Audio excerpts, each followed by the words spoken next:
नमस्कार। जय हिंद प्यारे साथियों। आशा करता हूँ कि आप अच्छे होंगे और मन लगा के पढ़ रहे होंगे। मैं मिस्टर कुमार स्वागत करता हूँ आपका आपके अपने education buyer civil services YouTube channel में। स्टूडेंट्स, हमारी मॉडर्न हिस्ट्री की मॉडर्न हिस्ट्री की जो एमसीक्यू वाली क्लास चल रही है उस क्लास को हम आगे बढ़ाते हैं और इसमें 1000 प्लस एमसीक्यू हम आपसे डिस्कस करने जा रहे हैं। स्टूडेंट्स, हम न केवल इस क्लासेस के माध्यम से एमसीक्यू का क्वेश्चन आंसर डिस्कस करते हैं बल्कि एमसीक्यू बेस आपका रिवीजन भी करते हैं।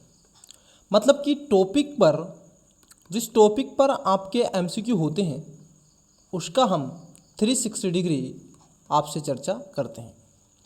यदि आप भी हमारे education buyer civil services YouTube channel पर पहली बार आए हैं तो आपका भी तहे दिल से स्वागत है, और चैनल को सब्सक्राइब नहीं किया है तो कर लीजिएगा, वीडियो को लाइक कर दीजिएगा, दोस्तों के साथ में शेयर करना मत भूलिएगा, क्योंकि आपका सब्सक्रिप्शन ही हमारी ताकत है।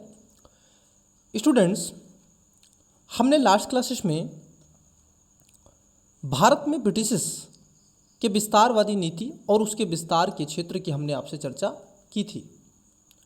इस क्लासेस में उस क्रम को आगे बढ़ाते हैं। यहाँ पर आपको कुछ एक चित्र दिखाई दे रहा है कि किस तरीके से शिप आ रहे हैं और यहाँ पर युद्ध हो रहा है, ठीक है, और यहाँ पर ये किले भी नज़र आ रहे हैं। तो चलिए समय न गवाते हुए आगे बढ़ते हैं और मैं क्वेश्चन की तरफ सीधा आपसे लेके चलता हूँ। जो लास्ट क्लासेस में हमने क्वेश्चन आपका देखा था उस क्वेश्चन से डिस्कस करके अगले क्वेश्चन की तरफ बढ़ेंगे।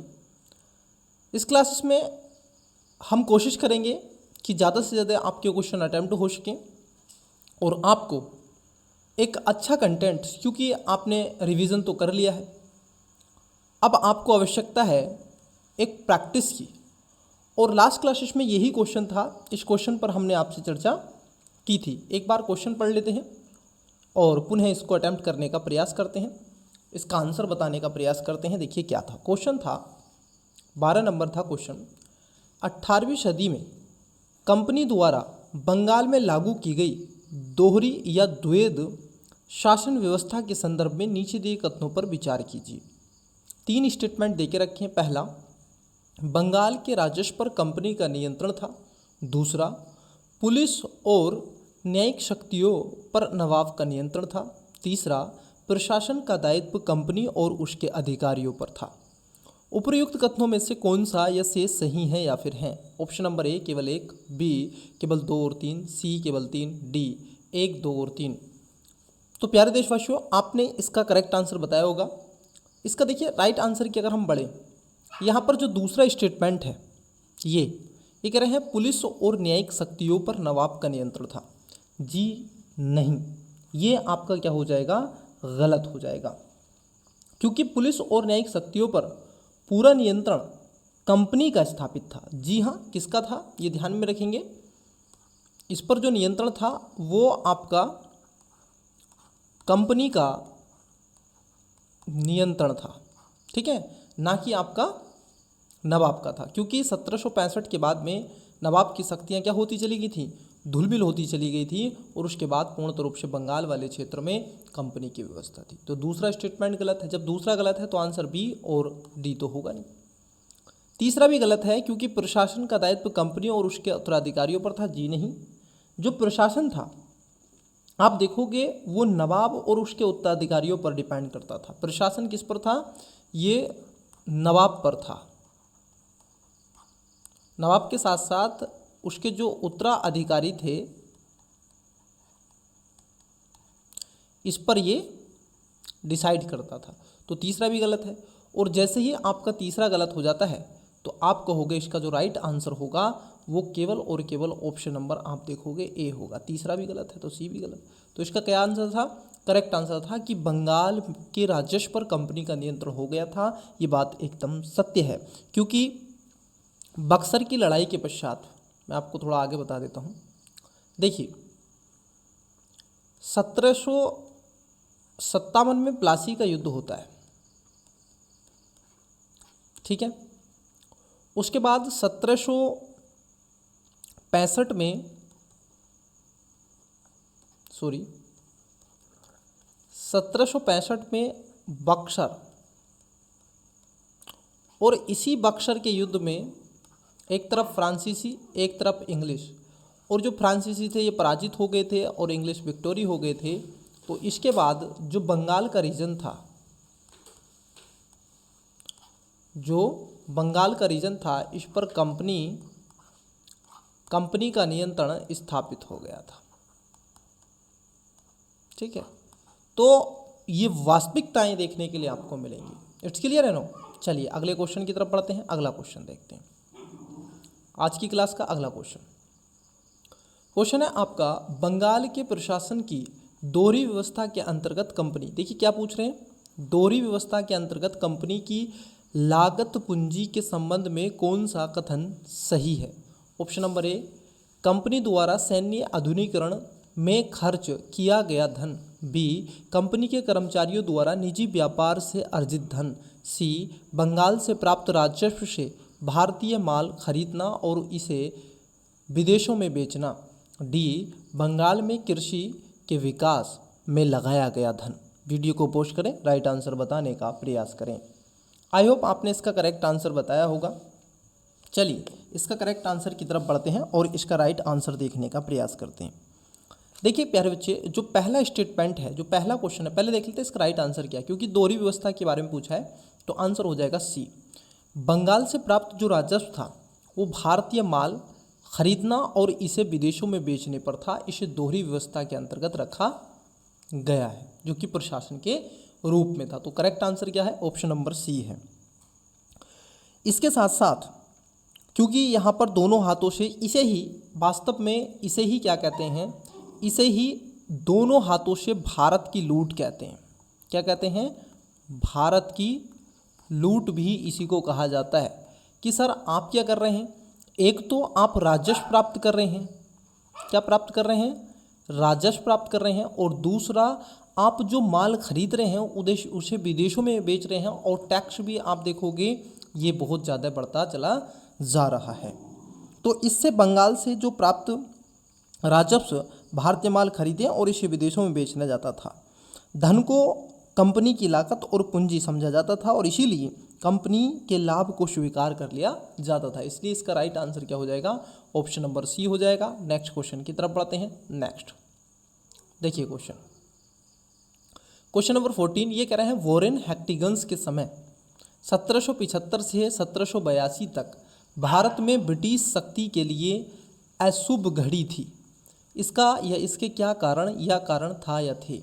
अब दो स्टेटमेंट है। पहला, अंग्रेजों का मराठा, मैसूर तथा हैदराबाद के निजाम के गठजोड़ के विरुद्ध सामना करना। दूसरा, अमेरिकी जनता का अंग्रेजों के विरुद्ध विद्रोह करना। कूट दे के रखे हैं, ऑप्शन नंबर ए केवल एक, बी केवल दो, सी एक और दो दोनों, डी ना तो एक ना ही दो। वीडियो को पॉज करें, करेक्ट आंसर बताने का प्रयास करें। आई होप आपने इसका राइट आंसर दिया होगा। देखिए इसमें अगर हम आंसर की तरफ बढ़ें तो पहला स्टेटमेंट क्या है, ये कह रहे हैं वॉरेन हेस्टिंग्स के समय अशुभ घड़ी क्यों थी 1775 से 1782 ब्रिटिश की शक्तियों के लिए, क्योंकि अंग्रेजों का मराठा और मैसूर के हैदराबाद निज़ाम के गठजोड़ के विरोध का सामना करना पड़ा था। ये बात एकदम करेक्ट है। अमेरिका की जनता का अंग्रेजों के विरुद्ध इसी समय आप देखोगे विद्रोह हुआ था। तो इसका जो करेक्ट आंसर होगा वो होगा ऑप्शन नंबर सी, मतलब कि दोनों बातें सत्य हैं। 1775 से 1782 तक ये बात एकदम ठीक है, क्योंकि मराठा सरदार और पेशवा उसके प्रधान नाना जो फंडविनस थे कि एक और हो गए थे और दक्षिण भारत के शासन को अपने बीच अंग्रेजों की उपस्थिति एक तरीके से चीथड़े से मच चुके थे उस समय। मतलब कि अंग्रेजों के लिए एक बड़ा चुनौतीपूर्ण वो समय था, उनके खिलाफ युद्ध भी हुआ था। मराठा और मैसूर के हैदराबाद की आप देखोगे एक विशाल शक्तिशाली सेना थी, ठीक है, विशाल शक्तिशाली सेना थी। अब इस सेना से आपको मुकाम पाना है, विद्रोह करना है, तो वो सारी चीज़ें थी। 1776 में आप इस बात से वाकिफ़ हैं कि अमेरिकी जनता ने अंग्रेजों के खिलाफ विद्रोह कर दिया था और इस लड़ाई में अंग्रेजों की लगातार हार हुई थी। फ्रांसीसी अपने प्रतिद्वंद्वियों की इन कठिनाइयों का फायदा उठाने में भी सक्षम रहे थे और अंग्रेजों को यहाँ पर हारना पड़ा था। भारत में तो फ्रांसीसी हार चुके थे, लेकिन प्यारे बच्चे अमेरिका में फ्रांसीसी जीत चुके थे। तो इसलिए इसका करेक्ट आंसर क्या है, ऑप्शन नंबर सी है। नेक्स्ट क्वेश्चन की तरफ बढ़ते हैं, अगला क्वेश्चन देखते हैं। देखिए, आई होप आपको क्वेश्चन विजिबल हो रहा है। क्वेश्चन है, सलवाई की संधि का संबंध किस युद्ध से है। देखिए, एक संधि पूछ ली है, क्योंकि ऐसे क्वेश्चन भी आपसे पूछे जाते हैं।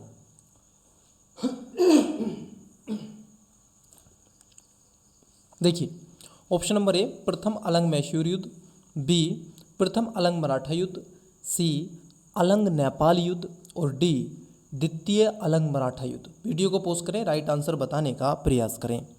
आई होप आपने इसका करेक्ट आंसर बताया होगा। चलिए एक एक करके बात कर लेते हैं। देखिए, जो सलवाई की संधि हुई थी, ये 20 वर्षों के लिए की गई एक संधि थी। कितने वर्षों के लिए? 20 वर्षों के लिए की गई एक संधि थी और प्रथम अलंग मराठा युद्ध में हुई थी। ठीक है, 20 का राइट आंसर हो जाएगा। आप मुझे बताइएगा, आपसे एक कमेंट्स आप करके बताइएगा, आप कमेंट्स कीजिएगा, इसकी डेट क्या है, मतलब कि इसकी तारीख क्या है, ये कब संधि हुई थी, प्रथम अलंग मराठा युद्ध कब हुआ था, ये आपको बताना है कमेंट्स बॉक्स में। ठीक है, क्योंकि अगर आप इन चीज़ों को बताते चलेंगे तो आई होप, मुझे ऐसा लगता है कि आपका रिवीजन और भी अच्छा हो सकेगा। ठीक है, तो प्रथम अलंग मराठा युद्ध में सलवाई की संधि के साथ में इस युद्ध को समाप्त हुआ था। और आप इस बात से वाकिफ़ हैं कि इस युद्ध के पश्चात 20 वर्षों के लिए मराठाओं की सबसे बड़ी शक्ति आप देखोगे भारत की अलावा सलवाई की संधि के साथ अंग्रेज मैसूर पर दबाव डालने में सफल भी रहे थे। ठीक है, और इसी कारण से हैदर अली अपनी खोई हुई ज़मीन वापस लेने में अंग्रेज़ों की सहायता करेंगे और ऐसी कई चीज़ें रही थी। क्योंकि इस सलवाई की संधि के साथ में है, आप देखोगे जो मैसूर में हैदर अली था। टीपू सुल्तान के फादर हैदर अली थे, तो मैसूर के किंग थे, किंग मेकर थे। अब इस सलवाई की संधि के साथ क्या हुआ था, जो मराठा थे ये क्या करेंगे, ये मराठा मदद करेंगे किसकी, अंग्रेज़ों की। अंग्रेज़ों की मदद करेंगे कि ये अंग्रेज़ और ये दोनों मिलकर के मराठा ये क्या करें, हैदर अली पर वार करें, मतलब कि जो मैसूर है, ठीक है, उस पर अपनी विजय प्राप्त करें। और इसीलिए आपने देखा होगा कई ऐसे युद्ध भी आपको मिलते हैं जिसमें कि चतुर्थ अलंग मैसूर युद्ध की भी चर्चा आप करेंगे 1799 के आसपास, जिसमें टीपू सुल्तान मारा जाता है। तो इसका जो करेक्ट आंसर होगा वो ऑप्शन नंबर क्या हो जाएगा, 20 का राइट आंसर होगा। अगले क्वेश्चन की तरफ बढ़ते हैं, आइए अगला क्वेश्चन देखते हैं। देखिए क्वेश्चन क्या है, क्वेश्चन है आपका, ब्रिटिश भारत की सरकार का अफगानिस्तान के साथ संघर्ष करने का प्रमुख उद्देश्य था। मतलब कि भारत तो वो शासन कर ही रहे थे, परंतु इनके अलावा वह अफगानिस्तान पर भी अपनी स्थिति को मजबूत करना चाहते थे। इसका उद्देश्य क्या है? ऑप्शन नंबर ए अफगानिस्तान के खनिज संसाधनों पर कब्जा, बी अफगान नागरिकों को भारत तथा दक्षिण पूर्व एशिया में श्रमिक के रूप में काम करने की इच्छा, सी रूस की सामरिक चुनौतियों का सामना करना तथा मध्य एशिया में ब्रिटेन के व्यापारिक हितों को आगे बढ़ाना, और डी फ्रांस को मध्य एशिया के व्यापारिक गतिविधियों से बाहर करना। वीडियो को पॉज करें, राइट आंसर बताएं। आई होप आपने इसका करेक्ट आंसर बताया होगा। देखिए, जो अंग्रेज थे, मैं आपको इसका एक बैकग्राउंड बता देता हूँ, पहले इसका राइट आंसर बता देते हैं। इसका राइट आंसर है ऑप्शन नंबर सी। क्या है इसका करेक्ट आंसर है? Option number C. अफगानों पर जो संघर्ष कर रहे थे, क्यों कर रहे थे? अंग्रेजों को एक डर था कि कहीं रूस की सामरिक चुनौती मध्य एशिया से होते हुए ब्रिटेन के व्यापारिक हितों को क्षति ना पहुंचा दे, और इसीलिए अफगान को एक सुरक्षा कवच के रूप में वो देख रहे थे। अगर आप भारत के मैप की बात कर लें तो ये है भारत का मैप, जरा गौर फरमाना इस पे। ये भारत का मैप है, ठीक है। अब ये भारत का मैप है, इधर है ये,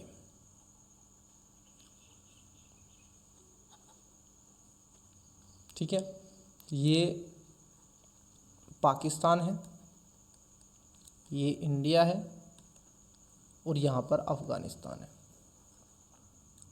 ठीक है, ये तो अब यहाँ पर इन्होंने युद्ध करना उचित समझा इस वाले रीजन में यहाँ, क्योंकि अगर इधर से मध्य एशिया से होकर के आएगा तो यहाँ इन क्षेत्रों में आपको रूस देखने के लिए मिलेगा, रसिया, जिसको यूएसएसआर कहते हैं। उस समय यूएसएसआर हुआ करता था, ठीक है, उस समय इसका विभाजन नहीं हुआ था। तो ये बात आपकी क्या हो जाती है, एकदम करेक्ट हो जाती है, क्योंकि अफगानिस्तान के साथ भारत के ब्रिटिश जो सरकार के दौरान 2 युद्ध हुए थे और ब्रिटिश दृष्टिकोण से अफगानिस्तान को भौगोलिक स्थिति से बहुत ही महत्वपूर्ण देखने के लिए मिला, क्योंकि रूस की ओर से संभावित सामरिक चुनौती का सामना करना था और मध्य एशिया में ब्रिटेन की व्यापारिक गतिविधियों को आगे बढ़ाने के लिए अफगानिस्तान भारत की सीमा के बाहर एक महत्वपूर्ण देश और केंद्र के रूप में यहाँ पर बन रहा था, और इसीलिए इसको उचित समझा और उन्होंने यहाँ पर अपनी, जैसे मेरे को रिकॉल हो रहा है, एक शासक हुए जो गवर्नर थे, अगर मैं एक गवर्नर की बात कर लूँ तो हॉकलैंड, कौन थे, हॉकलैंड। हॉकलैंड की अपना इतिहास है। जब ये हॉकलैंड भारत में गवर्नर बन के आए थे प्यारे बच्चे, तो इनको नियुक्त किया गया था, हॉकलैंड को नियुक्त किया गया था कहाँ, अफगानिस्तान वाले क्षेत्र में, अफगानिस्तान। अब इनको भेजा गया था, ठीक है, अफगानिस्तान। जब ये गए थे तो इन्हें यही सामरिक जो चुनौती थी, सामरिक चुनौती को, मध्य एशिया में व्यापारिक गतिविधियों को इत्यादि पर काम करने के लिए इनको भेजा गया। लेकिन हुआ क्या, जब ये शाम का नंबर था, शाम हो चुकी थी, ढल चुका था सूरज, तो उस समय क्या हुआ प्यारे बच्चे, उस समय क्या हुआ, जैसे ही ये हॉकलैंड अपनी सेना के साथ वहाँ पर शाम को टेंट लगा रहे थे, ठीक है, मतलब कि एक रुकने का स्थान बना रहे थे, इतने में ही अफगानिस्तान के स्थानियों ने, जो स्थान निवासी थे, स्थानीय वासियों ने इन पर आक्रमण कर दिया और ऑकलैंड वहीं मारा गया। तो ये एक इतिहास है, बड़ा रोचक तथ्य है। तो इसलिए मध्य एशिया में अपनी ज़रूरतों को, अपने आप को, अपनी शीघ्रता को और मजबूत करने का प्रयास समय रहते हुए किया अंग्रेजों ने। अगले क्वेश्चन की तरफ बढ़ते हैं, क्वेश्चन नंबर 17। अंग्रेजों को नेपाल के साथ युद्ध के बाद किन क्षेत्रों पर अधिकार प्राप्त हुए, मतलब कि अंग्रेजों ने नेपाल से कई युद्ध लड़े और इन युद्धों के पश्चात आप देखोगे कई क्षेत्रों में उनकी स्थिति मजबूत होती चली गई। जैसा कि 1814 में ये युद्ध हुआ था और 1816 में, कब, 1816 में एक संधि हुई थी, ये संधि पूछी जा सकती है और इसी संधि का नाम था सुगरोली की संधि। क्या था, आप देखोगे सुगोली की संधि था, सॉरी, सुगोली की संधि, सुगरोली नहीं था, सुगोली की संधि।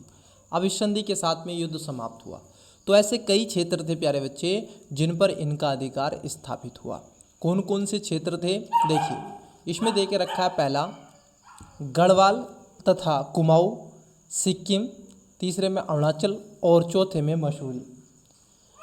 यहाँ पर पूछा गया है कूट में केवल 1 और 2, बी केवल 1, 3 और 4, सी केवल 2 और 4, डी केवल 1, 2 और 4। वीडियो को पोस्ट करें, राइट आंसर बताने का प्रयास करें। आई होप आपने इसका करेक्ट आंसर बताया होगा। देखिए एक एक करके बात कर लेते हैं, ठीक है, क्या करते हैं, एक एक करके बात कर लेते हैं। 1 सेकेंड रुकिएगा, मैं पहले इस डॉग को ठिकाने लगा के आता हूँ।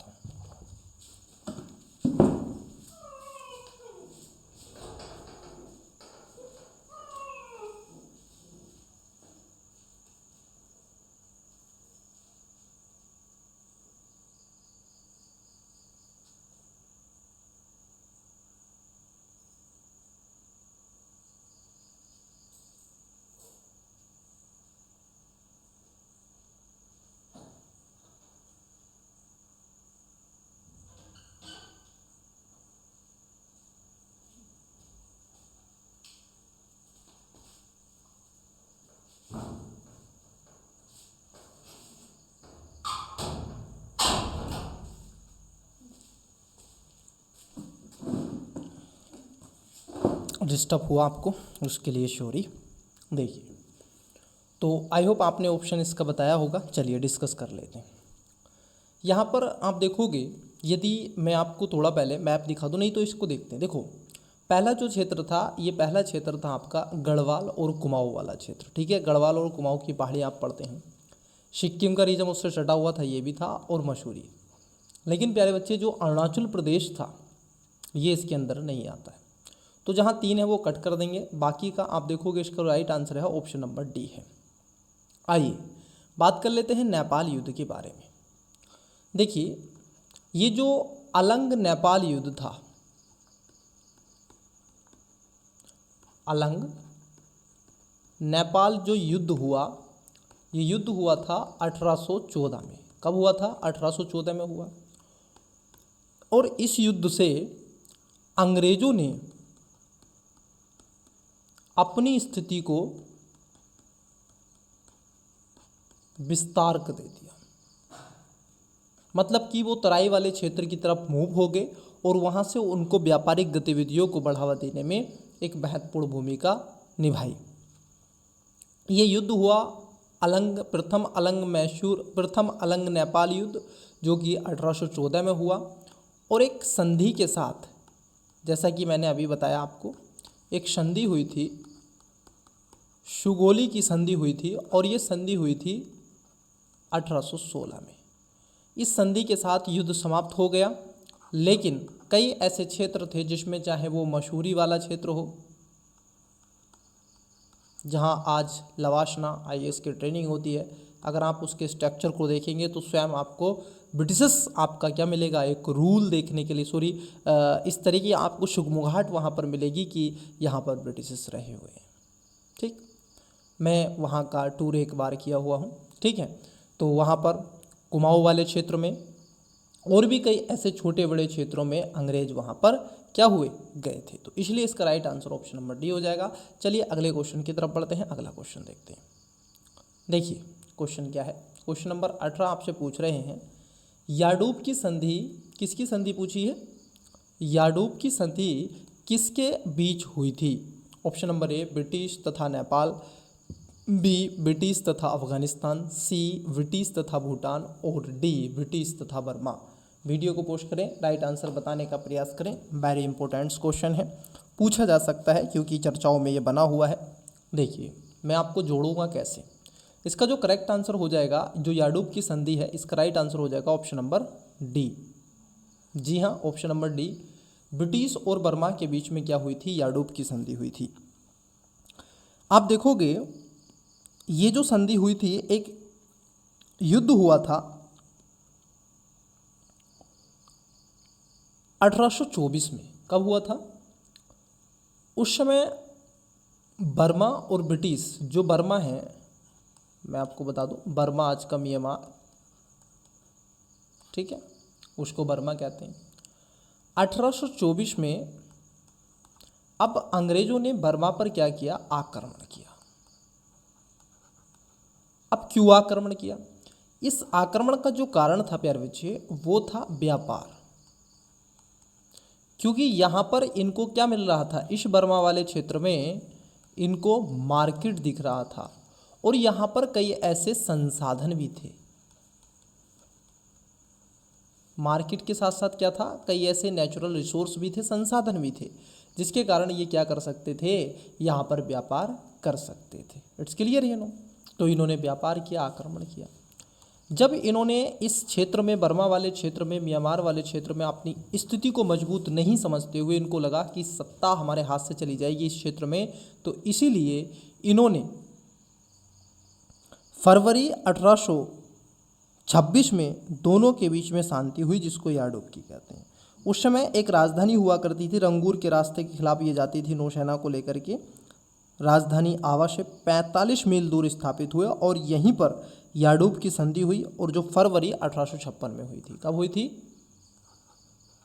फरवरी 1826 में ये संधि हुई थी। ठीक है, तो याडूब की संधि किसके विषय में है, याद रखेंगे। ठीक है, ब्रिटिश बर्मा, आज का म्यांमार। चलिए अगले क्वेश्चन की तरफ बढ़ते हैं। अगला क्वेश्चन देखते हैं। देखिए सर, क्वेश्चन नंबर 19 है आपका। 19वीं सदी में बर्मा और ब्रिटिश भारत के टकराव के प्रमुख कारण, ठीक है, थे। मतलब आपसे कारण पूछ रहा है क्यों ब्रिटिशर्स ने आपके बर्मा पर आक्रमण किया था। 3 स्टेटमेंट है। पहला, सीमा संबंधी झड़प। दूसरा, ब्रिटिश व्यापारियों को मार्ग में जंगली संसाधनों पर नज़र। और तीसरा है ब्रिटिश वस्तुओं के लिए बर्मा का बाजार। कूट दे के रखे हैं। ऑप्शन नंबर ए केवल 1 और 2, बी केवल 2 और 3, सी केवल 1 और 3, डी उपर्युक्त सभी। इसका आंसर प्यारे बच्चे क्या करेंगे, इसका आंसर आप मुझे कमेंट्स बॉक्स में बताएंगे। ठीक है, क्वेश्चन नंबर 19 का कमेंट्स में मुझे इसका आंसर दोगे आप, क्योंकि अभी मैंने आपको बताया अलंग बर्मा युद्ध 1824 और 26 उसकी कैसे हुई, याडूब की संधि। ठीक है, तो वहाँ से चीज़ें आप कनेक्ट कर सकते हैं। आपने अगर लास्ट क्वेश्चन जो मैंने आपको करवाया वो अच्छे से सोल्व किया है तो इसका आंसर आप डेफिनेटली दे दोगे। ठीक है, और नहीं दोगे तो अगली जो क्लास होगी मैं उसमें आपसे डिस्कस करूँगा इसका आंसर। ठीक है, क्वेश्चन नंबर 19। चलिए, इसमें कुछ है नहीं ऐसा, अगला क्वेश्चन की तरफ बढ़ते हैं। देखिए क्वेश्चन क्या है। क्वेश्चन है मैच द फॉलोइंग वाला क्वेश्चन है। प्यारे स्टूडेंट्स, ऐसा क्वेश्चन लगातार पूछा जा रहा है। खासतौर पर अगर आप देखो पीसीएस दोगे तो यूपीएससी दो, चाहे आप पीसीएस दो। पीसीएस चाहे बिहार पीसीएस हो, एमपी पीसीएस हो, राजस्थान हो, यूपी पीसीएस हो, उत्तराखंड हो, उड़ीसा हो, जो भी आप हरियाणा हो, तो वहाँ पर ये मैच द फॉलोइंग वाले क्वेश्चन आते हैं। और क्योंकि ऐसे में स्टूडेंट्स क्या होते हैं, गोल हो जाते हैं, तो इसीलिए आपसे ये पूछा जा रहा है। क्वेश्चन बहुत अच्छा है।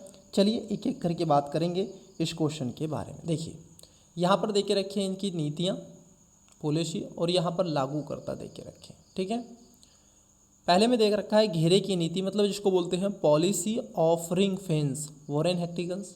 दूसरे में फॉरवर्ड नीति, ऑकलैंड। और तीसरे में है महान निष्क्रियता की नीति, जॉन लॉरेंस। और चौथे में है policy of proud reserve, Lord Lytton. उपयुक्त युग्म में से कौन सा या सी सही है या फिर है। ठीक है, आपसे क्या पूछा गया, राइट पूछा गया, इसका ध्यान में विशेष रखना है। ऑप्शन नंबर ए केवल 1 और 4, बी केवल 2 और 3, सी 1, 2, 3 और 4, डी उपयुक्त में से कोई नहीं। वीडियो को पोस्ट करें, राइट आंसर बताने का प्रयास करें। आई होप आपने इसका करेक्ट आंसर बताया होगा। देखिए इसका जो करेक्ट आंसर है वो है ऑप्शन नंबर क्या, आपका डी। जी हाँ, आपने सही सुना, इसमें चारों बातें आपकी ठीक हैं। जैसे आपसे पूछा जा रहा है, ठीक है, जो कि आपसे पूछा जा रहा है किसके बारे में, कि आपकी घेरे की नीति, जो पॉलिसी ऑफ रिंग फेरेंस के बारे में आपसे पूछा जा रहा है। आप देखोगे अंग्रेज़ों को जब, देखो हुआ क्या, अंग्रेज़ों को जब ध्यान रखना, एक मैं आपको कॉन्सेप्ट बिल्डअप कर दूं, जब भी आप संधि पढ़ेंगे तो आपका अप्रोच उस एटीट्यूड से हो जाएगा। अंग्रेज़ों ने युद्ध किए, ठीक है, अंग्रेज़ों ने युद्ध किए भारत में, कई ऐसे भारतीयों से, ठीक है, भारतीयों से क्या हुई, युद्ध हुई। लेकिन इन अंग्रेज़ों को जब लगा कि इनकी हार हो रही है, ठीक है, तब क्या कर दी गई, संधि करी इन्होंने। तब इन्होंने क्या की थी, संधि की थी। तो ये ध्यान में रखना, जब इनकी हार होगी तब ये संधि करते हुए आपको प्रतीत होंगे। तो जो आपकी पॉलिसी ऑफ रिंग फेरेंस है, अगर आप इसको देखें, जब अंग्रेजों ने मराठा, मैसूर और हैदराबाद के शक्तिशाली संगठनों का मुकाबला करना पड़ा, तो गवर्नर जनरल वॉरेन हेस्टिंग्स ने घेरे की नीति, the policy of ring of fence प्रस्तावित की थी। ठीक है, इस नीति का उद्देश्य था ब्रिटिश कंपनी की सीमाओं की रक्षा के लिए प्रतिरोध क्षेत्रों को स्थापित करना, और इस नीति ने अपने क्षेत्रों की सुरक्षा सुनिश्चित करने हेतु पड़ोसियों क्षेत्रों की सीमाओं की रक्षा करना शामिल था। घेरे की नीति की आप देखोगे बात की जा रही है, तो इसके अंतर्गत आने वाला राज्य आश्वस्त किया गया था कि उन्हें भारी आक्रमणों से सुरक्षा प्रदान की जाएगी, लेकिन इस पर होने वाले व्यय का भुगतान उन्हें व्यय करना होगा। मतलब कि जो सेना रखी जाएगी वो भारतीयों को रखनी होगी। ये वॉरेन हेस्टिंग्स की पॉलिसी थी। फॉरवर्ड नीति, आगे बढ़कर आप देखोगे नीति गवर्नर जनरल ऑकलैंड के द्वारा 1836 से कब की गई थी, ये ध्यान रखना, ये 1836 में से 42 तक आपको देखने के लिए मिलेगी। ठीक है, ऑकलैंड ये वही एक लैंड है जिसको अफगानियों ने मार दिया था, अफगानियों के स्थानीय वासियों ने मार दिया था। ठीक है। इस नीति के अनुसार ब्रिटिश सरकार भारत की सीमाओं को रूस की भावी हमले से सुरक्षित करने हेतु कंपनी सरकार को खुद आगे की ओर बढ़ाना चाहती थी। भारत के गवर्नर जनरल आप देखोगे जॉन लॉरेंस ने 1864 में महान निष्क्रियता की नीति को अपनाया और जो कि अफगान युद्ध के आपदाओं से और सीमाओं समस्याओं के प्रतिरूप से लड़ाई गई थी। पॉलिसी ऑफ प्राउड रिजर्व, ये भारत के गवर्नर जनरल लॉर्ड रिपन 1876 से 80 में प्राउड रिजर्व की नीति संपूर्ण पूर्वक्षा की नीति की शुरुआत की गई। इस नीति का उद्देश्य वैज्ञानिक सीमाएं विकसित करना और प्रभावित क्षेत्र की रक्षा करना था। तो इसीलिए इसका जो करेक्ट आंसर है ऑप्शन नंबर क्या हो जाएगा, सी इसका राइट आंसर हो जाएगा। चलिए अगले क्वेश्चन की तरफ बढ़ते हैं, नेक्स्ट क्वेश्चन लेते हैं। देखिए यहाँ पर भी ऐसा ही क्वेश्चन पूछा गया और बहुत ही बढ़िया क्वेश्चन आपसे पूछा गया है। 21 नंबर है, ये कह रहे हैं कर्नाटक युद्ध, पूरा रिवीजन होगा। कर्नाटक युद्ध के संदर्भ में निम्नलिखित युग्मों पर विचार कीजिए। यहाँ पर युद्ध दे के रखे हैं और यहाँ पर आपको संधि दे के रखी है। आई होप आप इस बात को समझ रहे होंगे। अब देख रखा प्रथम कर्नाटक युद्ध पड्डीचेरी की संधि, दूसरे में देख रखा है कर्नाटक द्वितीय युद्ध एक्सेला चेपल की संधि, और तीसरे में है तृतीय कर्नाटक युद्ध पेरिस की संधि। उपयुक्त युगों में से कौन सा ऐसे सुमेलित है या फिर है? ऑप्शन नंबर ए केवल 1 और 2, बी केवल 1 और 3, सी केवल 3 और डी केवल 2 और 3। वीडियो को पोस्ट करें, राइट आंसर बताने का प्रयास करें। आई होप आपने इसका करेक्ट आंसर दिया होगा। चलिए एक एक करके बात करते हैं। देखिए सर, पहले बात कर लेते हैं कर्नाटक के युद्ध के बारे में। कर्नाटक के युद्ध हुए, लेकिन उन पे जो संधि हुई थी, पहला जो प्रथम कर्नाटक युद्ध हुआ था, ठीक है, ये हुआ था आपका, कब हुआ था बताइएगा? प्रथम कर्नाटक युद्ध कब स्टार्ट हुआ था? कमेंट्स बॉक्स में बताते चलिएगा। ये 1744 से 1748 के बीच में लड़ा गया था। इट्स क्लियर है नो? प्रथम जो कर्नाटक युद्ध था, क्योंकि इसमें 3 युद्ध लड़े गए थे। पहला जो था 1744 से 1748 के बीच में लड़ा गया। अब इस युद्ध के कई ऐसे क्षेत्र थे, इसमें खासतौर पर पहला मूलभूत उद्देश्य रखा गया था जो ऑस्ट्रिया का रीजन था उस पर उत्तराधिकार, परंतु यहाँ पर हैदराबाद और कर्नाटक के नवाबों को आपस में लड़ाने का प्रयास फ्रांसीसियों और अंग्रेजों ने किया था, परंतु बात कुछ हासिल नहीं लगी। इसलिए उन्होंने आगे चलकर आप देखोगे संधि की थी। भाई वो बेंच पर बैठ गए और भारतीयों को पता नहीं चला, भारतीयों से वो संधि कर ली गई। अब यहाँ पर भारतीयों को खासतौर पर कर्नाटक के युद्ध में भारतीय राजाओं की शक्ति को उजागर करने का प्रयास किया गया था। तो जो संधि हुई थी वो हुई थी 1748 में, एक्सेला-चेपल की संधि, ठीक है। और ये कब हुई थी? 1748 में हुई थी, सॉरी एक सेकंड रुकिए, कब हुई थी? 1748 में इस संधि को किया गया था। तो पहले वाले का क्या होगा? आपका दूसरा होगा। तो इसका मतलब जहाँ एक है वो आंसर नहीं होगा, तो ए आंसर नहीं होगा और आंसर आपका बी नहीं होगा। अब दूसरा भी गलत हो जाएगा तो आंसर आपका डी नहीं होगा। आंसर कौन सा होगा? सी, मतलब कि केवल तीसरा इसमें स्टेटमेंट ठीक है। द्वितीय जो कर्नाटक युद्ध हुआ था ये 1748 से शुरू होता है। हैदराबाद के निज़ाम की मृत्यु हो जाती है और कर्नाटक के नवाब चंदा साहब की रिहाई ने इस युद्ध का आधार बना दिया था और मुजफ्फर जंग ने हैदराबाद की गद्दी पर नासिर जंग को अभिषेक के रूप में कर दिया गया। वहीं कर्नाटक में चंदा साहब और अनवरुद्दीन खान की नियुक्ति पर क्रोध व्यक्त किया गया था।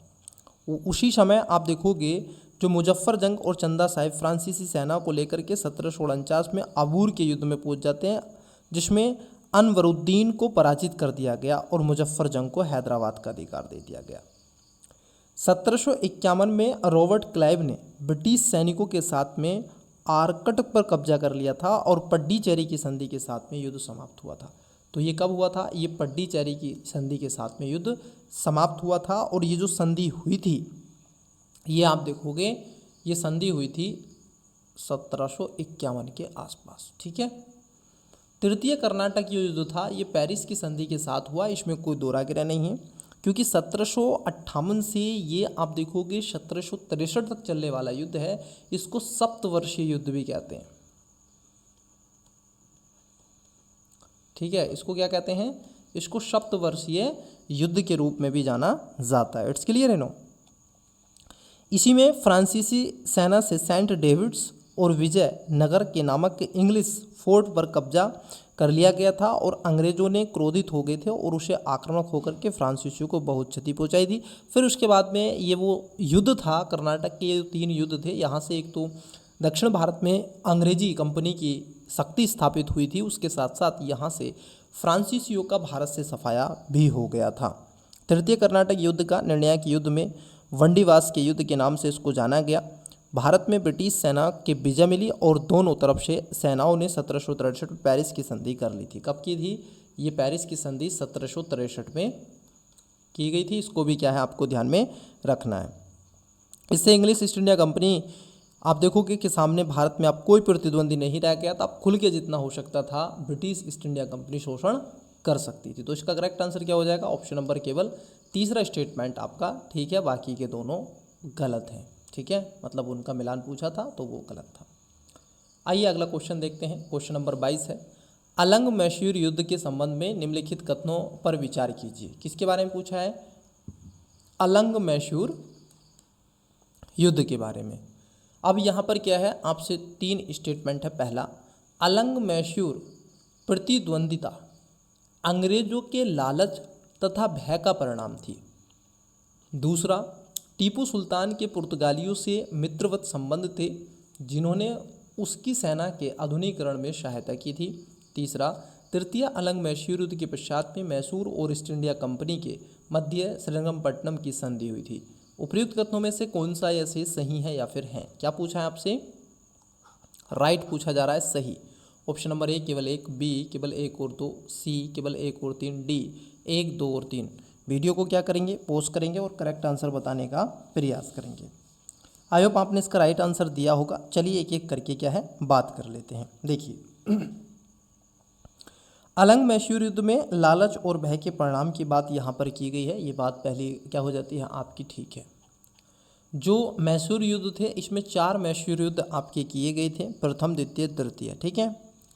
जो पहला ये कह रहे हैं कि टीपू सुल्तान ने पुर्तगालियों से मित्रवत संबंध स्थापित थे जिन्होंने उसकी सेना को आधुनिकीकरण। देखो, पहली बात तो ये पुर्तगालियों से नहीं था। ठीक है, यहाँ पर पुर्तगाली दे के रखा है। किससे थे? फ्रांसीसियों से थे। इसको ध्यान में आपको रखेंगे, फ्रांसीसियों से थे। ठीक है, ये ध्यान में आपको रखना है। और डिडुगल में इसने स्वतंत्रता का वृक्ष भी लगवाया था, जैकोबिन क्लब्स का सदस्य बना था। इसने कई ऐसी नीतियाँ अपनी पॉलिसी स्थापित करी थी। ब्रिटिश सत्ता के हुकूमत के नीचे झुकने से मना करने वाला एक व्यक्ति था और विदेशों में शासन, उसके साथ साथ पोर्ट बंदरगाहों का निर्माण करवाने वाला एक राजाओं में से एक था टीपू सुल्तान। ठीक है, तो दूसरा स्टेटमेंट गलत है। तीसरा है कि तृतीय अलंग मैसूर युद्ध के पश्चात मैसूर और ईस्ट इंडिया कंपनी के मध्य श्रीरंगपट्टनम की संधि हुई थी। ये बात एकदम क्या हो जाती है? ठीक है, कि ये जो श्रीरंगपट्टनम की संधि हुई थी ये आप देखोगे 1790 से 92 के बीच में हुई थी। 1790 से 92 के बीच में हुई थी। और इसी समय जो टीपू सुल्तान था उसकी बात को इग्नोरेंस किया गया। ठीक है, उसके बाद में रखा गया था। फिर उसने जाकर के चतुर्थ अलंग मैसूर हुआ था, उसमें कोई संधि बंदी नहीं हुई थी। ठीक है, तो इसका जो करेक्ट आंसर है वो 1 और 3 इसका राइट आंसर है, मतलब कि सी इसका करेक्ट आंसर हो जाएगा। वही मैं आपको बता दूं, ये जो कर्नाटक के युद्ध थे, जैसे आप देखोगे पहला कर्नाटक का युद्ध कब हुआ था? ये 1767 से 1769 में हुआ। यहाँ पर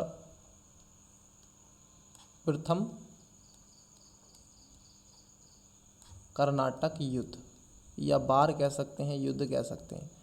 तो ये 1700 कब किया गया था?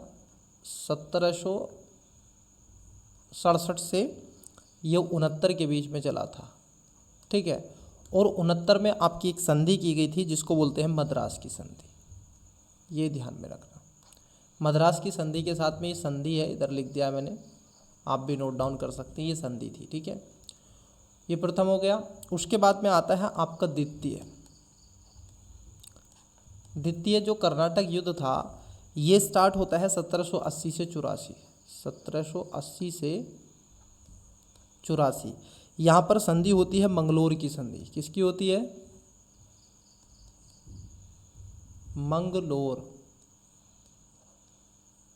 मंगलोर की संधि होती है। इसके बाद में युद्ध समाप्त हो जाता है 84 में 1700। फिर आता है आपका तृतीय कर्नाटक युद्ध था। ये 1790 से, कब से, 1790 से 1792 में ये घटित होता है और एक संधि होती है श्रीरंगपट्टनम की संधि। ठीक है। उसके बाद आता है आपका चतुर्थ कर्नाटक युद्ध और ये होता है 1799 में। ये वो युद्ध था जहाँ पर टीपू सुल्तान स्वयं कहता है, इसके सामने एक ऑफर आता है कि आप जीना चाहते हो। टीपू सुल्तान ने मना कर देता है और टीपू सुल्तान कहता है कि मैं 10 दिन की गीदड़ों की ज़िंदगी जीने से बेटर हूँ 1 दिन की शेर की मौत मर जाना। और यही हुआ, टीपू सुल्तान ने अपने आप की अपनी बलि दी। और अलंग मैसूर युद्ध पर आप देखोगे इस समय, इस युद्ध के पश्चात चतुर्थ जो कर्नाटक युद्ध था, इसके पश्चात अब पूर्ण रूप से अंग्रेजों की जो स्थापना हो चुकी थी, अंग्रेजों की अब स्थापना हो चुकी थी कहाँ, कर्नाटक के क्षेत्र में, मैसूर के क्षेत्र में। तो इसको क्या है, आपको ध्यान में रखना है। चीज़ें क्लियर हो गई। ये कर्नाटक के युद्ध आपको समझ में आ गए। ठीक है, क्या हो गई, ये आपको कर्नाटक के युद्ध समझ में आ गए। ठीक है,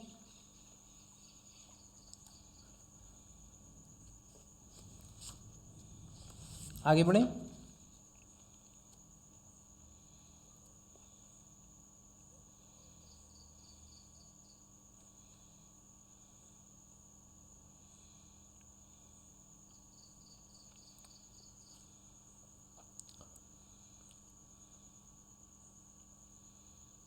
चलिए आगे देखते हैं। ये डबल क्वेश्चन कैसे हो रहा है स्टूडेंट्स? सॉरी, एक मिनट, मैं कंफ्यूज हूँ। क्वेश्चन एक सेकंड देखता हूँ, रुकिएगा। अलंग मैसूर युद्ध थे ना, हाँ, यहाँ पर एक वर्ड लिखा गया है जिसको हमने कर्नाटक बोला है ना, ये कर्नाटक नहीं है प्यारे बच्चे, दिमाग थोड़ा सा, यहाँ पर मैसूर है। ठीक है, इसको मैसूर कर लेंगे। मैं भी तो बोल रहा हूँ कि 4 युद्ध कैसे हो रहे हैं, तो मैसूर है ये। ठीक है, अब ठीक है, अब एकदम ओके।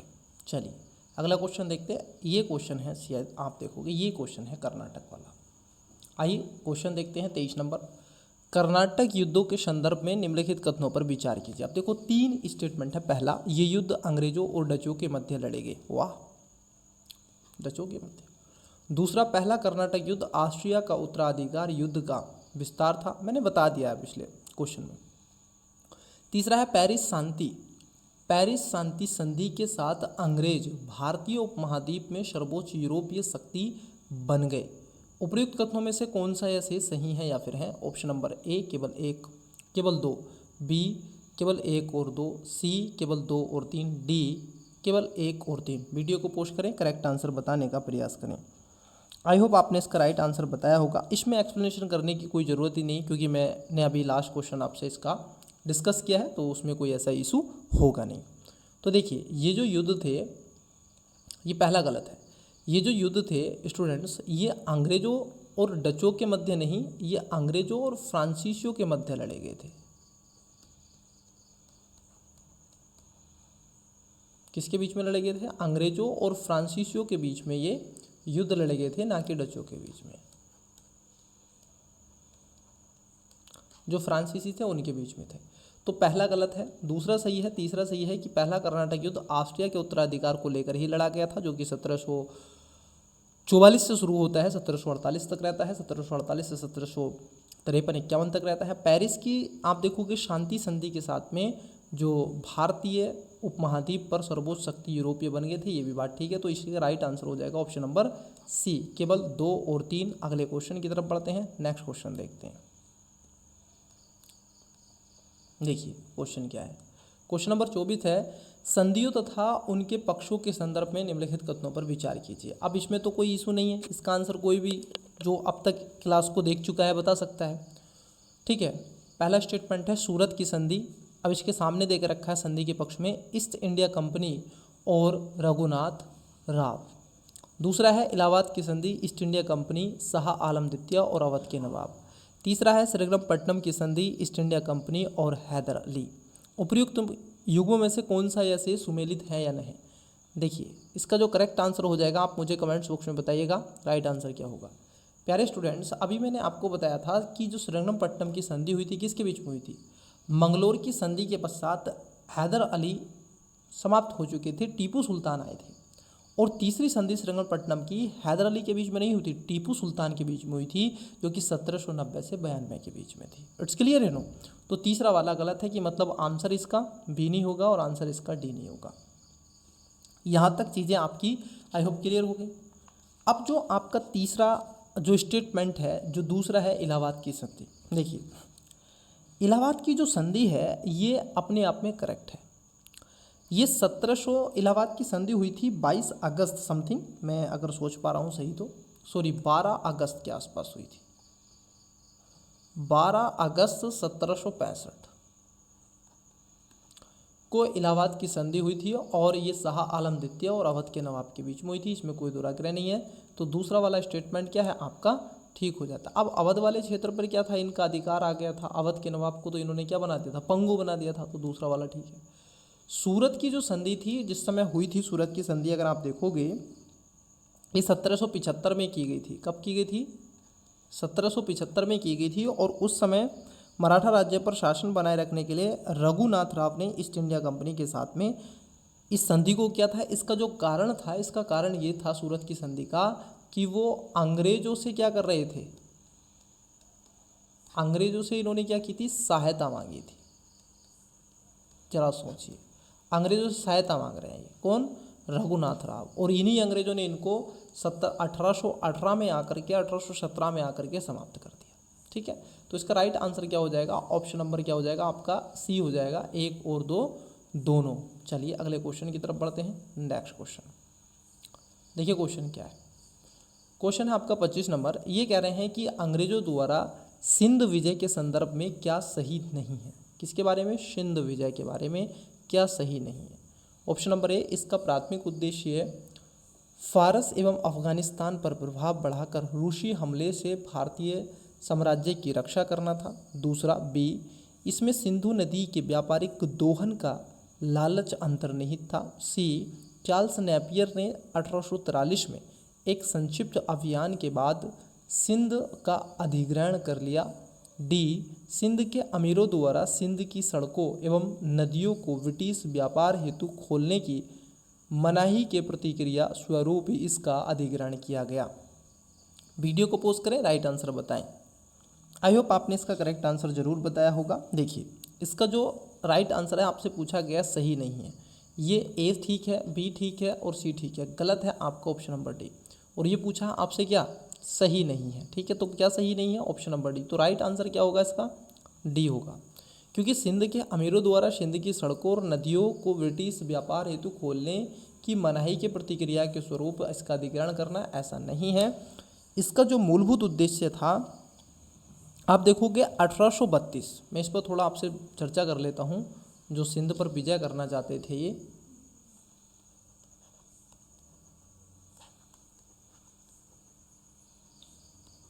सिंध विजय, अब देखिए प्यारे बच्चे था क्या, सिंध विजय क्यों करना चाहते थे? 1832 की सिंध संधि के साथ सिंध सड़कों और नालियों पर इन्होंने कब किया था, 1832 की ये संधि हुई थी और इसी संधि से इन्होंने अपनी स्थिति को क्या कर लिया था, और बेटर कर लिया था और व्यापार खुल गया। सिंध में आप देखोगे 1839 में सहायक संधि को स्वीकार किया गया और सदा सीधे बांधे ही रहे। बावजूद इसके चार्ल्स नेपियर ने अंग्रेजों के हितों को देखते हुए सब प्रकार की नैतिकता को भूल करके 1843 में सिंध का अधिग्रहण कर लिया। अब ये संधि हो रही थी लेकिन ऐसा नहीं किया गया, चार्ल्स नेपियर ने क्या कर दिया, 1843 में आकर के सिंध पर अधिग्रहण कर लिया, अपनी स्थिति को और मजबूत कर लिया, आक्रमण करके वहाँ पर विलय कर लिया, उसका मिला लिया। चलिए क्वेश्चन नंबर 26 देखते हैं। बक्सर के युद्ध के पश्चात बंगाल में शुरू हुए द्वैध शासन, 1765 का बक्सर का युद्ध और उसके बाद में द्वैध शासन के संदर्भ में निम्नलिखित कथनों पर विचार कीजिए। दो स्टेटमेंट है। पहला, इस व्यवस्था के अंतर्गत प्रशासनिक दायित्व बंगाल के नवाब को दिया गया। दूसरा, इस व्यवस्था के अंतर्गत राजस्व वसूली ईस्ट इंडिया कंपनी प्रत्यक्ष रूप से करती थी। उपर्युक्त कथनों में से कौन सा या से सही है या फिर है, मतलब क्या पूछा है आपसे, सही। ऑप्शन नंबर ए केवल एक, बी केवल दो, सी एक और दो दोनों, डी ना तो एक ना ही दो। वीडियो को पॉज करें, करेक्ट आंसर बताने का प्रयास करें। आई होप आपने इसका राइट आंसर बताया होगा। देखिए, ये कह रहे हैं कि पहले स्टेटमेंट में इस व्यवस्था के अंतर्गत प्रशासनिक जो दायित्व था वो बंगाल के नवाब को दिया गया था। ये बात एकदम ठीक है। और इस व्यवस्था के अंतर्गत राजस्व वसूली ईस्ट इंडिया कंपनी के लिए क्या थी, प्रत्यक्ष रूप से करती थी। क्या ऐसा था? जी नहीं, क्योंकि राजस्व वसूली का अधिकार कंपनी को था, लेकिन इन्होंने प्रत्यक्ष रूप से नहीं बल्कि दो दीवान, आप देखोगे मोहम्मद रजा खां और शिवात राय को कार्य यह सौंप दिया गया था। स्वयं कंपनी नहीं आ रही थी, इनके दीवान हुआ करते थे, वो इसको वसूलते थे। अधिकार कंपनी का था, ये ध्यान रखना है। तो दूसरा गलत हो जाएगा, मतलब कि आंसर बी नहीं होगा और आंसर सी नहीं होगा। इसलिए इसका पहला आंसर होगा ऑप्शन नंबर ए, केवल एक आपका ठीक है। चलिए अगले क्वेश्चन की तरफ बढ़ते हैं। अगला क्वेश्चन देखते हैं। क्वेश्चन है आपका 27 मतलब 27 नंबर। ये कह रहे हैं 18वीं शताब्दी में मैसूर के शासक हैदर अली के संदर्भ में निम्नलिखित कथनों में से कौन सा ऐसे सही है। किसके बारे में पूछा है? मैसूर के शासक हैदर अली। दो स्टेटमेंट है। पहला, उसने फ्रांसीसी विशेषज्ञों की मदद से डिडुगुल में आधुनिक शस्त्रागार की स्थापना की थी। दूसरा, उसने श्रीरंगपट्टनम में स्वतंत्रता का वृक्ष लगवाया और फ्रांसीसी जैकोबिन क्लब का सदस्य बन गया। नीचे दिए कूट का प्रयोग कर सही उत्तर चुनिए। यहाँ पर भी आपसे क्या पूछा जा रहा है? सही। ये ध्यान रखना है, जो मैं आपको हेडलाइन कर रहा हूँ ना, ये वाला जो क्षेत्र है, ये सही पूछ रहा है कि गलत, ध्यान रखना है इसको। ऑप्शन नंबर ए केवल एक, बी केवल दो, सी एक और दो दोनों, डी ना तो एक ना ही दो। वीडियो को पॉज करें, करेक्ट आंसर बताएं। आई होप आपने इसका राइट आंसर बताया होगा। देखिए, पहला वाला स्टेटमेंट एकदम ठीक है कि उसने फ्रांसीसी की विशेष मदद से क्या किया था, 1755 में, ठीक है, एक डिडुगुल में आधुनिक शस्त्रागार की स्थापना की थी। इसमें कोई दुरागत नहीं, क्योंकि जो हैदर अली था यह एक सैनिक था, ठीक है, और सैनिक से ही आगे चल के ये क्या बना, आप देखोगे किंग बना, राजा बना। ये बात एकदम क्या है, ठीक है। क्योंकि फ्रांसीसी, अगर इस बात को आप गौर देते हैं, थोड़ा बहुत भी इतिहास के पन्नों को समझने का प्रयास करते हैं या कॉन्सेप्चुअली चीज़ों को जानते हैं, तो आई होप आप इस बात से ज़रूर एग्री करेंगे कि जो आपके फ्रांसीसी थे उनका दृष्टिकोण और अंग्रेज़ों का दृष्टिकोण बिल्कुल डिफरेंट था। फ्रांसीसी ज़्यादा तौर पर आप देखोगे मदद के माध्यम से अपनी स्थिति को मजबूत करना चाहते थे, इनका ये उद्देश्य था। अंग्रेज लड़ाई दंगे करना चाहते थे। यहाँ पर दूसरा स्टेटमेंट गलत है कि श्रीरंगपट्टनम में स्वतंत्रता का वृक्ष लगाया और लगवाया, इसके साथ साथ फ्रांसीसी जैकोबिन क्लब का सदस्य बना। नहीं, ये नहीं बना था, बल्कि टीपू बना था, ठीक है। तो दूसरा स्टेटमेंट क्या है इसमें प्यारे बच्चे, आपका दूसरा स्टेटमेंट क्या हो जाएगा, गलत हो जाएगा, और पहला स्टेटमेंट सही हो जाएगा। तो इसलिए इसका जो राइट आंसर होगा, आपसे करेक्ट पूछा है तो इसका right answer option number A. चलिए अगले क्वेश्चन की तरफ बढ़ते हैं। अगला क्वेश्चन देखते हैं। देखिए क्वेश्चन क्या है। अब यहाँ पर बच्चे क्या है कि आपको पहले क्वेश्चन दिख रहे हैं, स्टेटमेंट दिख रहा है, मतलब क्वेश्चन दिख रहा है, और विकल्प नहीं दिख रहे हैं। तो विकल्प हम थोड़ा बाद में देख लेंगे, है ना। चलिए, नहीं तो मैं क्या कर लेता हूँ, इसको थोड़ा छोटा कर देता हूँ। आई होप अब आपको इसकी विजिबिलिटी हो रही होगी। देखिए 28 नंबर है, बंगाल में द्वैत शासन के संदर्भ में निम्नलिखित कथनों पर विचार कीजिए। 3 स्टेटमेंट है, पूछ क्या रहा है आपके, सही पूछ रहा है। आइए स्टेटमेंट देखते हैं। दीवानी तथा निजामत के अधिकार ब्रिटिश ईस्ट इंडिया कंपनी के नियंत्रण में लाए गए।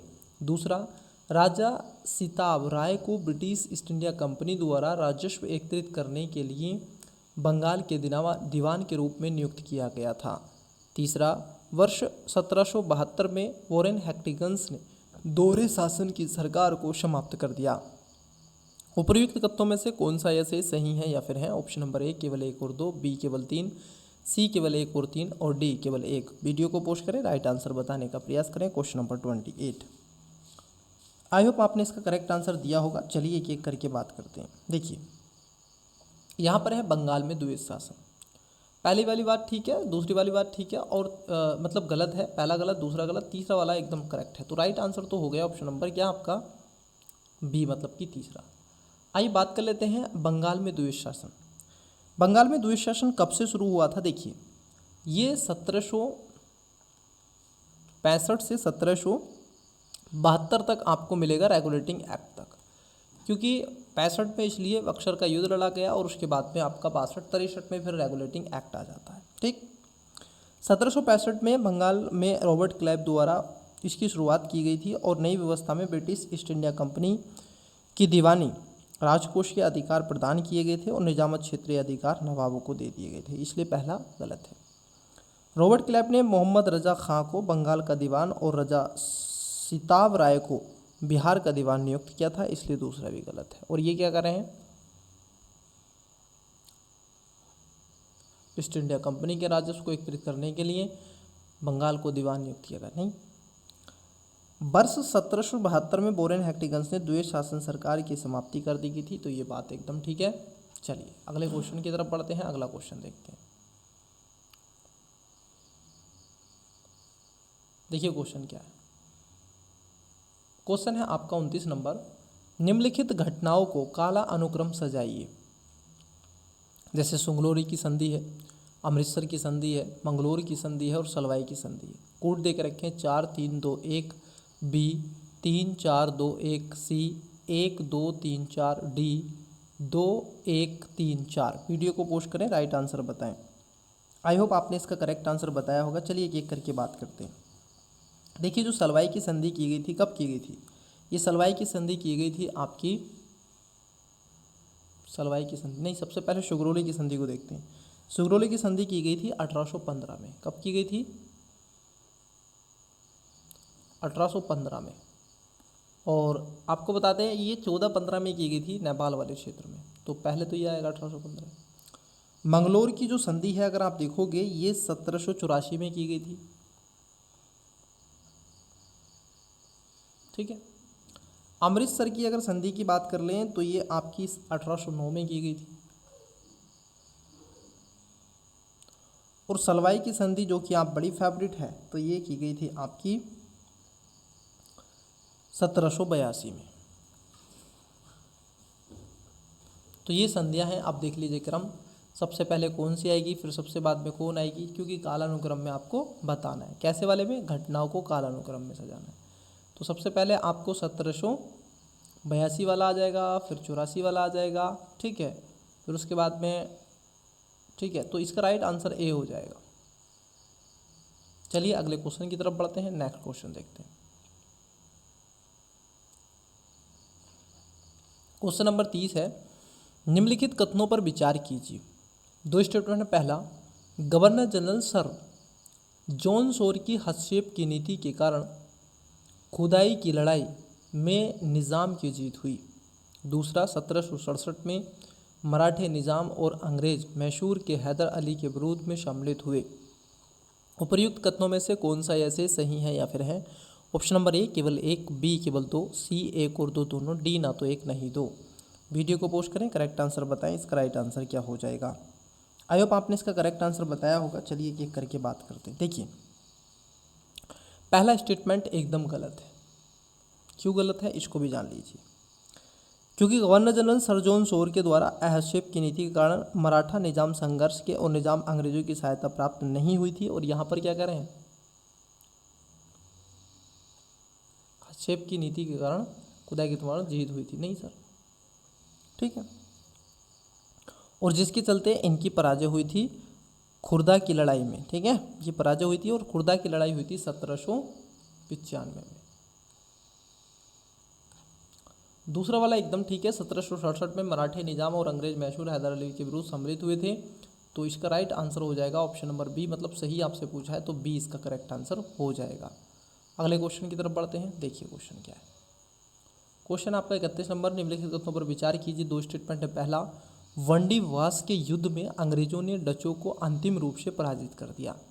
दूसरा, बेदरा के युद्ध में डचों ने बंगाल में फ्रांसीसियों को हराकर उनके क्षेत्रों पर कब्जा कर लिया, लेकिन पेरिस की संधि द्वारा फ्रांसीसियों को उनके क्षेत्र वापस कर दिए गए। उपयुक्त कथनों में से कौन सा ऐसे कथन सही नहीं है? ये आपसे पूछा गया है कि सही नहीं है। ऑप्शन नंबर ए केवल 1, बी केवल 2, सी 1 और 2 दोनों, डी ना तो 1 नहीं 2। वीडियो को पोस्ट करें, करेक्ट आंसर बताएं इसका क्या है। आई होप आपने इसका राइट आंसर जरूर दिया होगा। देखिए यहाँ पर क्या है, दोनों ही बातें आपकी क्या हो जाती हैं, गलत हो जाती हैं। पहला अब ये कह रहे हैं सही नहीं पूछा है ना आपसे, सही नहीं है ना, तो इसमें जो सही नहीं है, ठीक है, दोनों ही सही नहीं है, तो आंसर हो जाएगा ऑप्शन नंबर सी, इसका करेक्ट आंसर हो जाएगा कि दोनों ही इसमें सही नहीं है। ठीक है, तो पहला भी सही नहीं है और दूसरा भी सही नहीं है, तो आंसर तो क्या होगा आपका, सी होगा। देखिए कैसे होगा, क्योंकि बंडीवास का युद्ध हुआ था 22 जनवरी 1760 को और अंग्रेजों और फ्रांसीसियों के मध्य हुआ था। यहाँ पर क्या कह रहे हैं, डचों के बीच में, ये 1760 में हुआ था, अंग्रेजों प्लस फ्रांसीसियों के मध्य ये युद्ध लड़ा गया था, तो इसको ध्यान में रखेंगे। तो पहला गलत है। बेदरा के युद्ध में डचों ने बंगाल के फ्रांसीसियों को हराकर, देखो ये गलत है, क्योंकि जो बेदरा का युद्ध हुआ था ये 1759 में हुआ, अंग्रेजों और डचों के बीच में हुआ था। ठीक है, और यहाँ पर क्या कर रहे हैं, बेदरा के युद्ध में डचों ने फ्रांसीसियों को नहीं, फ्रांसीसियों को नहीं, यहाँ पर अंग्रेज आ जाएंगे। ठीक है, तो यहाँ पर अंग्रेज आ जाएंगे। क्या क्वेश्चन में एग्जामिनर ने कितनी आप देखोगे तिड़म लगाई है कि बच्चे का माइंड कितना शार्प है, ये देखने का प्रयास किया है। तो बस यही आपको समझना है बच्चे, यही चीज़ है जो आपको एग्जाम तक लेके जा सकती है। सही नहीं पूछा था तो सी इसका राइट आंसर हो जाएगा। चलिए अगले क्वेश्चन की तरफ बढ़ते हैं।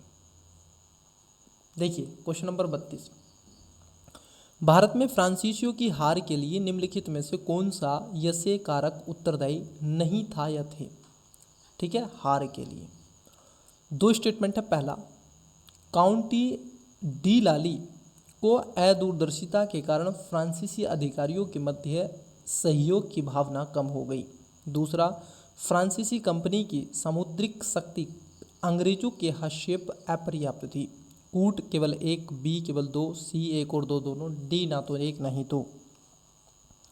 वीडियो को पॉज करें, करेक्ट आंसर बताने का प्रयास करें। और ये पूछा है उत्तरदायी कारण नहीं था। देखिए इसमें दोनों ही उत्तरदायी कारण नहीं थे, पहला और दूसरा, तो राइट आंसर क्या हो जाएगा, ऑप्शन नंबर डी इसका करेक्ट आंसर हो जाएगा। क्यों हो जाएगा, आइए, क्योंकि जो आपका डी लाली था अदूरदर्शिता के कारण फ्रांसीसियों के अधिकारों के मध्य देखो भावना कम नहीं हुई थी।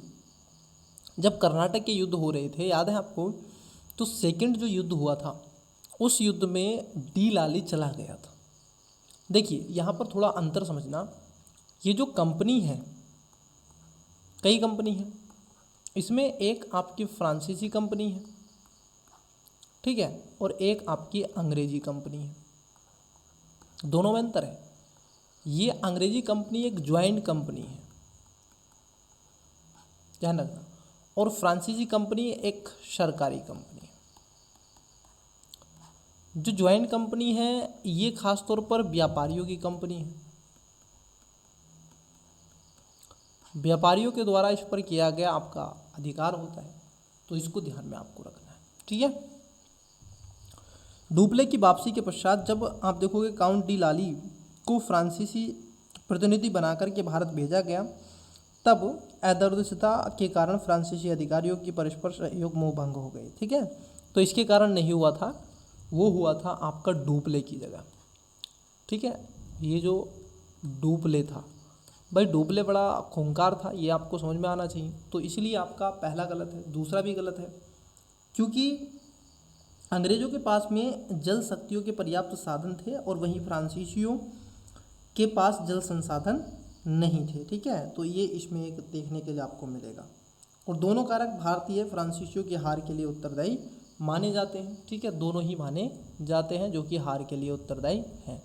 वो पूछ रहे हैं उत्तरदायी नहीं था या थे, तो दोनों हैं ये, तो इसका जो राइट आंसर होगा वो ऑप्शन नंबर डी हो जाएगा। अगले क्वेश्चन की तरफ बढ़ते हैं। चलिए अगला क्वेश्चन देखते हैं, आइए। क्वेश्चन नंबर 33 की बात हम करेंगे। 1 सेकेंड रुकिएगा। देखिए क्वेश्चन नंबर 33, क्वेश्चन नंबर 33 है आपका, किस मराठा ने अंग्रेजों के साथ सूरत की संधि की थी। क्या पूछ रहे हैं आपसे, किस मराठा ने अंग्रेजों के साथ सूरत की संधि की बात की जा रही है। Option number A Madhav Rao, ठीक है, बी नारायण राव, सी रघुनाथ राव, और डी आपसे पूछा जा रहा है दौलत राव। ठीक है, तो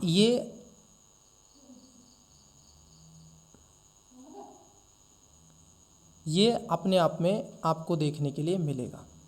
और स्टूडेंट्स, ये क्लास का अंतिम क्वेश्चन है, ठीक है। इसके बाद अगले क्वेश्चनों पर हम चलेंगे, जमींदारी वाले व्यवस्था पर।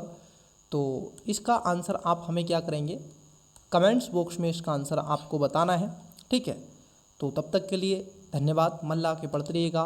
Best of luck, bye. इसका आंसर आपको कमेंट्स बॉक्स में बताना है, अगली क्लास होगी उसमें मैं डिस्कस करूँगा।